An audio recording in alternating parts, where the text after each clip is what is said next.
Hello everyone! Welcome back to my YouTube channel. Ang ating pag-usapan ay bakit hindi nakapasok si Michelle D. At saka siya yung nakatanggap ng 3 awards. At bakit hindi siya napunta sa top 5. Kumbaga sa Bisaya, dumut-dumutay na ni Ronbay. Bakit kaya ang nangyari? So ito, sinasabi dito na, sabi ni Michelle, panalo tayo sa fan vote. O di ba ang laki ng ginastos ng mga Pilipino para lang makapagboto kasi hindi yun libre.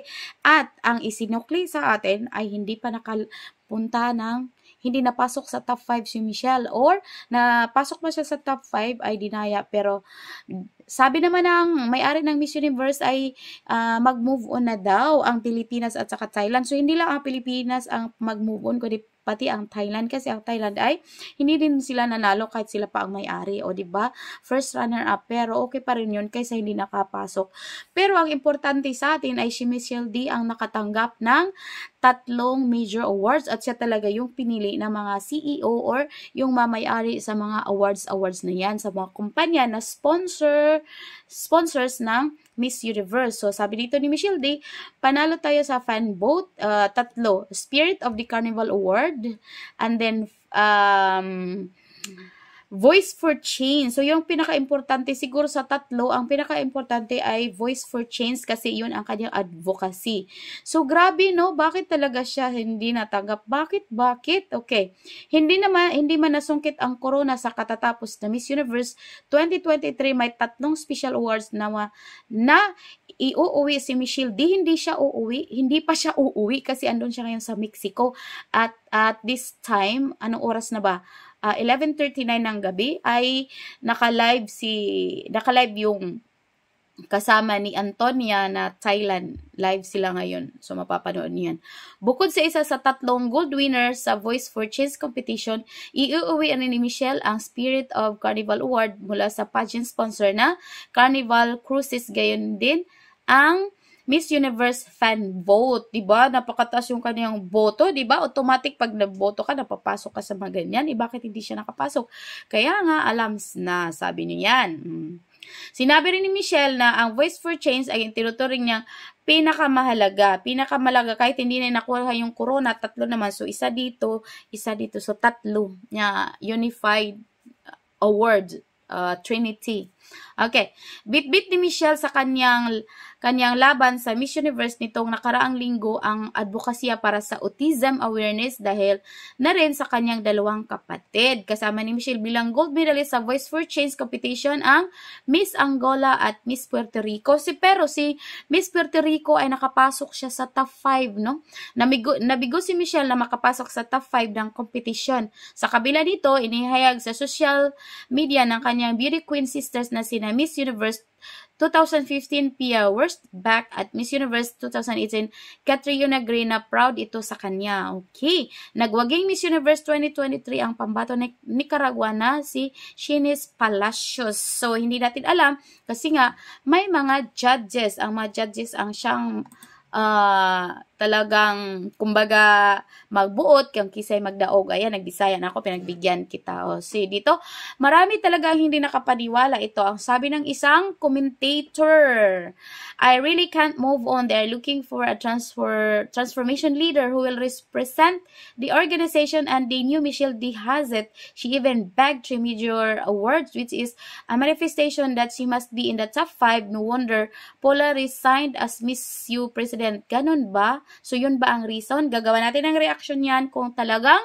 si Paula Sugat ay nag-resign dahil sa pangyayaring ito. Ito, may mga question sila. Bakit hindi pa umuwi si Michelle sa Pilipinas? Hindi pa po siya umuwi kasi na doon siya sa Mexico.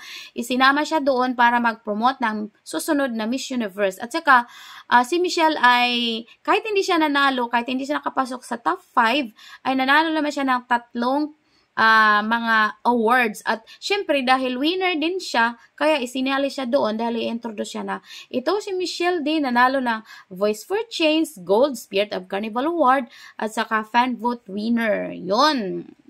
Saka sabi din dito ng isa, something fishy, Miss Universe Voice for Change winner plus 2 awards given to Michelle D and you didn't give her a chance to speak in the top 5. What a shame to this new owner. Kung ano maintindihan kasi marunong naman siya mag-English. Bakit hindi siya nag-English? Yun, nag-Thai siya. So ngayon, may malaking misunderstanding na binastos niya si Michelle. Tapos, kasi hindi naintindihan ni Michelle yung sinasabi niya. Pero siguro parang misunderstanding lang. At saka, ay naku, magkaribal talaga ang Pilipinas when it comes to beauty. Beauty and the Beast. Kinon. At meron pa yung isang Miss Grand na yan. Ilang years na tayong sumasali, tas hindi pa. So, why not kaya tumigil muna? Or, why not kaya yung mga mayayaman sa Pilipinas, kagaya ni Chavit Singson, o sino pa yung mga mayaman dyan, si Manny Villar, bilhin kaya na yung Miss Universe. Kasi nababankrupt na daw eh. Okay, ito. No wonder Paula resigned because Thailand. Ito na naman. Will never be Philippines. You can buy Miss Universe pageant but not the title crown. Thailand will never be a powerhouse in pageantry. The Filipino fans has proven that bayanihan will prevail despite the loss of socialization for cooking at its finest. Miss Earth next. After Miss Universe, Miss Earth naman. So, every contest ng Miss Universe ay meron talagang nangyayaring hindi maganda, may nangyaring mga cooking show. Kasi ganun talaga yun pag points. Kaya nga, para sa akin, kapag ikay ay sumali, dapat yung klaro na ikay panalo. Kagaya ng billiard. Kasi ipapasok mo talaga. Volleyball. Pero meron pa rin mangyayaring dayaan dyan. Kasi kahit na in, sasabihin out. Kahit out, sabihin in. O diba? Kahit hindi mo na-touch, sasabihin na touch mo. Marami talaga, ganun talaga ang world. Kasi hindi nga siya fair. The world is so unfair. So, sa susunod, kasi pwede namang sumali ang mga nanay. Pwede namang sumali ang mga may asawa. Pwede naman sumali ang transgender. So, magpadala tayo doon ng pinakaastig at pinakamagaling na rumarampa at sasagot para manalo na ang Philippines. Kahit na lalaki, gawing babae, okay lang yun. Kasi nga, transformation ang kanilang hinahanap sa isang babae para makatanggap ng corona. So, yun lang po. Maraming salamat at thank you sa lahat ng mga nanonood at sa lahat ng mga nag-subscribe. At again, ang video na ito ay tungkol kay Michelle D na nanalo siya ng 3 awards, ang fan vote winner, dahil ikaw, ako, tayong lahat ay gumastos para lang makapagboto kasi hindi yun free. At saka nanalo siya ng Voice for Change Gold at saka Spirit of Carnival Award. Yun lang po. Maraming salamat. Bye-bye!